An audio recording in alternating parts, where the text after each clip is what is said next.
Bonjour, on se retrouve aujourd'hui pour une vidéo Mes lectures. Aujourd'hui, je vais vous présenter un livre que... C'est un deuxième tome en fait. Je vous avais déjà présenté le premier tome, que j'avais beaucoup aimé. Et là, je vous présente donc le tome 2 qui vient de sortir et qui... Je vous avais présenté le tome 1 en vous disant que c'était un one-shot. Et en fait, non. Il y avait un tome 2. Mais le tome 2 est sorti, du coup, vous pouvez acheter le 1 et le 2. Et après, c'est fini, de toute façon. Donc voilà, ce tome 2, c'est Miroir, de Mélissa Bellevigne, et c'est la suite de Paranoia. Voilà, Paranoia, donc je vous avais... Si vous n'avez pas vu la vidéo numéro 1, je vous la mettrai en barre d'infos. Euh, voilà, c'est un livre que j'avais beaucoup aimé, qui suivait les aventures d'une jeune fille, Judy, en proie à des... En fait, on ne savait pas trop si c'était des délires paranoïaques ou pas.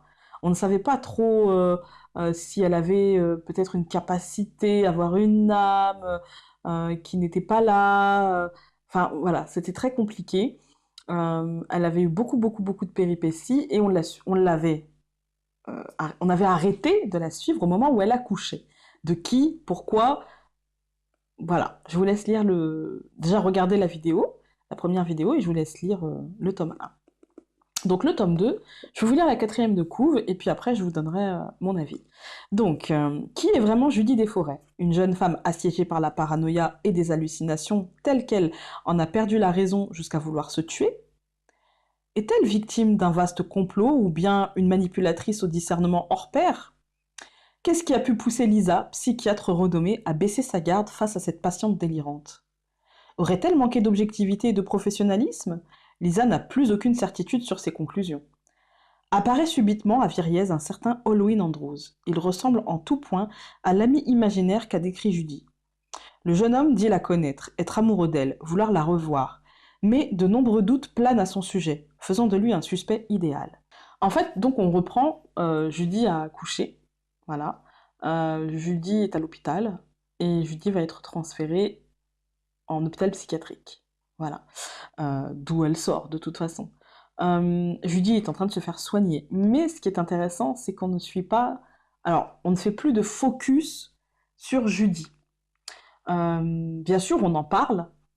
Et comme dans le tome 1, on va voir Lisa aussi, qui est sa psychiatre, mais qui là, du coup, n'est plus sa psychiatre. Parce que Lisa a récupéré le bébé. Voilà, je ne vous donne pas d'indication sur le bazar que ça a mis dans sa vie, mais à vous de lire le livre, ça a mis un gros bordel, clairement. Excusez-moi pour ce mot, mais il n'y en a pas d'autre. Euh, et du coup, on va suivre un petit peu ça. On va suivre une enquête aussi qui a été ouverte parce que Judy s'est fait agresser, voilà, dans le tome 1, donc on va suivre l'enquête. Et on va voir qu'Halloween, finalement, n'est pas une hallucination. Voilà. Je pense pouvoir vous dire ça sans trop spoiler. Euh, on va voir un petit peu comment ça va se dérouler, parce que Judy, elle, pense Morticus que finalement Halloween c'était une hallucination. Donc ça va être très compliqué. Est-ce que Lisa s'est trompée dans son diagnostic? Il y a de fortes chances. Mais pourquoi? À côté de quoi elle est passée? Et là commence une enquête parallèle à l'enquête de police qui est très intéressante et qui nous montre à quel point le cerveau humain est complexe et à quel point euh, on a des sortes de soupapes de sécurité quand les événements qu'on a vécus sont beaucoup trop traumatisants et comment le cerveau peut transformer une réalité en, en transposant en fait dans un monde parallèle. C'est voilà, c'est très perturbant, c'est très perturbant. La lecture est facile quand même, mais c'est très perturbant, c'est très parfois ça peut être un peu gênant dans la lecture parce qu'on ne sait plus trop au début en tout cas on ne sait plus trop ce qui est vrai de ce qui ne l'est pas. Enfin voilà, c'est compliqué, on comprend pas trop. Mais en même temps c'est fascinant. Et petit message à l'auteur, parce qu'elle était venue regarder ma première vidéo. Petit message à l'auteur. vous m'avez eu. Je n'ai pas vu la fin arriver. Je m'attendais à beaucoup de choses, mais absolument pas à ça. Et pourtant, j'ai lu votre prologue et je me suis dit oui. Voilà. Bon, moi, je me laisserai pas avoir. Moi, j'ai une idée de ce que pourrait être la fin. Et ouais, non, mais en fait, moi, je me suis complètement gourée. Clairement. Voilà. Non, mais totalement. Donc, il n'y a pas d'ambiguïté. Je l'avoue, j'étais à côté de la plaque et j'adore la fin. J'aime votre fin, je l'aime d'amour. Voilà. Je pense qu'il n'y aurait pas eu de meilleure fin que ça. Ça n'aurait pas pu exister. Une meilleure fin que ça. Voilà. Voilà. Donc, qu'est-ce que j'en ai pensé? Je l'ai adoré. Même si j'avoue que les premières pages sont un peu complexes parce qu'on ne sait pas trop. En fait, on ne comprend pas trop. euh, c'est un mélange entre les souvenirs, entre Judy et Halloween, les souvenirs réels cette fois. Et, et du coup, on fait le parallèle, on essaye, notre cerveau, encore une fois, essaye de faire le parallèle avec le tome 1, et du coup, on est un peu perplexe, on est un peu, non, voilà, et en fait, si. Mais on le comprend après, voilà.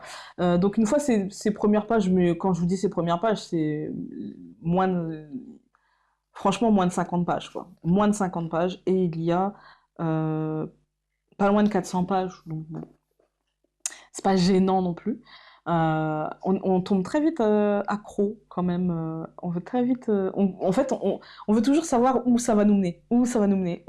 J'avoue, ce livre, quand je l'ai acheté il y a samedi dernier. euh, J'avoue que je suis rentrée chez moi d'habitude. Quand j'achète un livre, je rentre chez moi, je le range. Et là, je me suis assise sur mon lit et j'ai commencé à le lire en fait.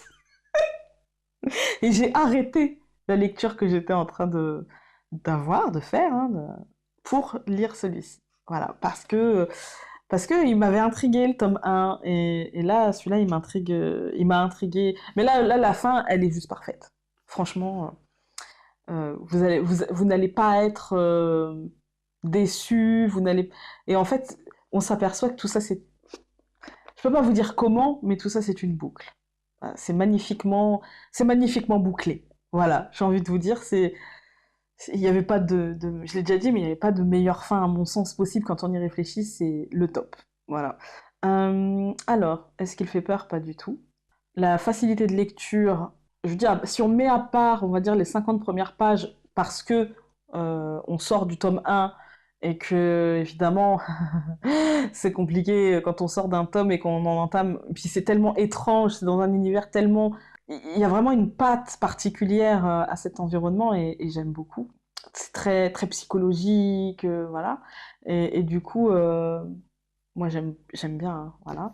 Mais mis à part ça, la facilité de lecture, elle est là, voilà. Surtout qu'il est prenant. Est-ce que je le conseille aux adolescents? Oui. Alors du coup, je sais plus si je l'avais conseillé aux adolescents le tome 1, mais alors oui, oui, vraiment. Euh, Parce que ça peut montrer, alors quand les adolescents aiment lire, hein, ça peut montrer toute la complexité du cerveau humain.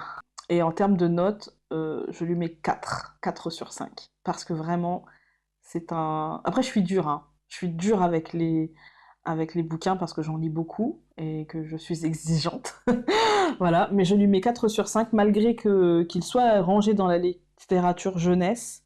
Je ne trouve pas foncièrement... Alors oui, on peut le lire quand on est ado, mais je ne trouve pas foncièrement que ce soit quelque chose vraiment fait exprès pour les jeunes, vous voyez? Non. Moi, je pense que c'est un livre qui aurait très bien pu se retrouver dans une littérature fantastique ou un roman, tout simplement, un roman, voilà. J'aime beaucoup, voilà. Voilà. Merci, merci Mélissa Bellevigne, merci. Voilà, vous m'avez fait passer un excellent moment. Voilà.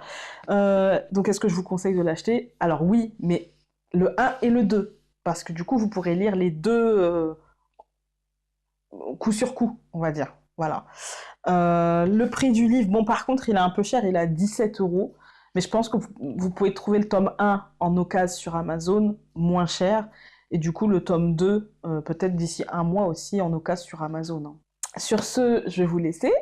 Je vais vous souhaiter une bonne fin de semaine, et on se retrouve bientôt samedi pour le tirage des énergies de la semaine à venir. Voilà, je vous embrasse très fort et je vous dis à bientôt dans une prochaine vidéo. Salut!